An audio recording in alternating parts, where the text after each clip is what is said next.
So at the end of chapter 13, the principal was saying that she finally kind of believed that Maxwell was going to be okay. And she told him that he was going to be okay. Why do you think that is? What happened that kind of gave her the confidence that he was going to be okay in life?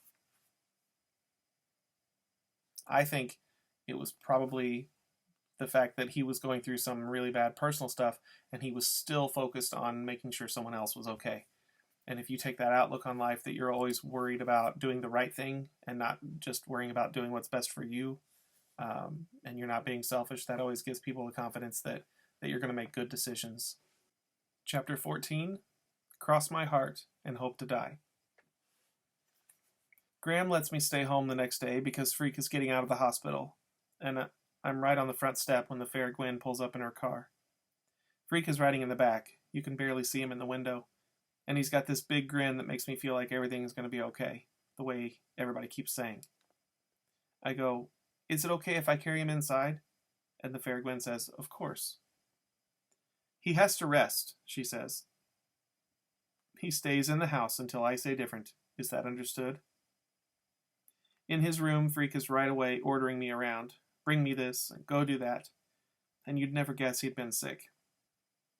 "A minor incident," he says, "easily corrected by biogenic intervention." "You mean that robot stuff?"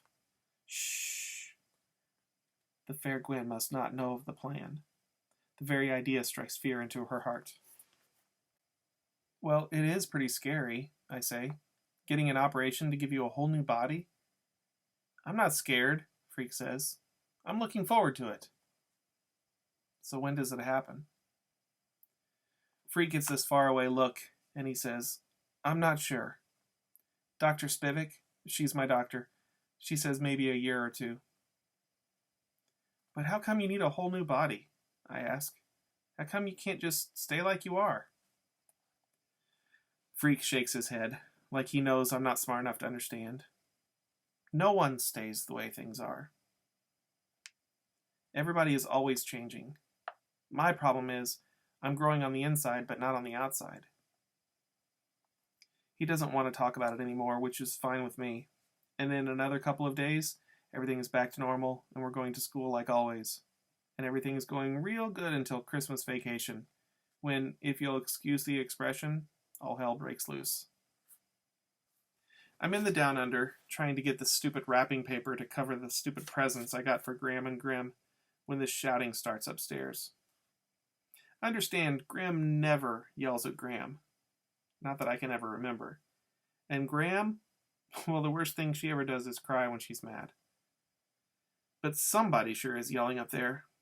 And so I sneak up the stairs, and I don't even have to put my ear to the door. That's how loud it is. "Over my dead body, you will." That's Graham yelling, and her voice is big and full of tears. Grim's voice isn't nearly as loud. And I open the door a crack to hear whatever it is that made Graham so mad at him. "I have an obligation," he says. "A man has to protect his family." "Not with a gun," Graham yells. "Not in this house. I won't have it. Oh, I can't stand it. How could they do this to us? How could they?" "He fooled him," Graham is saying. "Just like he fooled Annie. Just like he fooled us once upon a time. Never again, though. That man tries to set foot in this house, I aim to shoot him." "No guns," Graham says. "You don't know about guns." "Of course I do. I was in the army, wasn't I?" "That was 30 years ago. I know what will happen. Don't you think I've dreamt about it for the last 8 years? He'll come in here and he'll take that gun away from you, and then he'll do the shooting." By now I figured out who they're talking about, and I guess you have too. None other than him, Killer Kane, my father. "Maybe they won't let him out," Graham is saying. "If they do, they'll give us protection." "Sure they will," Graham says, "just like they protected our Annie."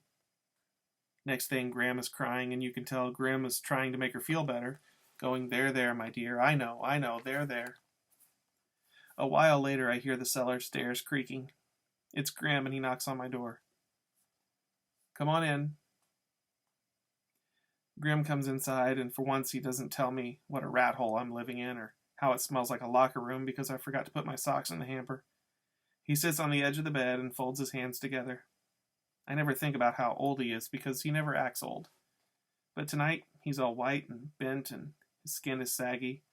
He's about 1,000 years old. And he says, I guess you heard the ruckus. Your grandma gets pretty upset, bless her heart. Can't abide the idea of violence.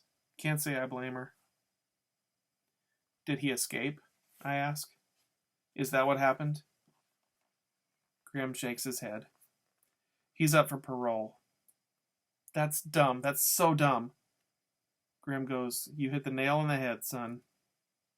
What I did do, just so you know, I went into court and I made it so he won't be allowed within a mile of this house. If he does try to come here, they'll send him back to prison. The judge promised me that much. I say, maybe you should get a gun. Grim doesn't say anything for quite a while, and then he goes, maybe I will, maybe I won't. I can't tell your grandma about it, though, and that breaks my heart to lie to her. That's one thing we've never done. I won't tell.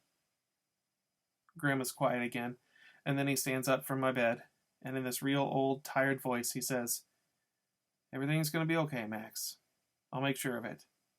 But for the next few days, I want you to stay in the house. Promise me you'll do that. Cross my heart, I say. Cross my heart and hope to die.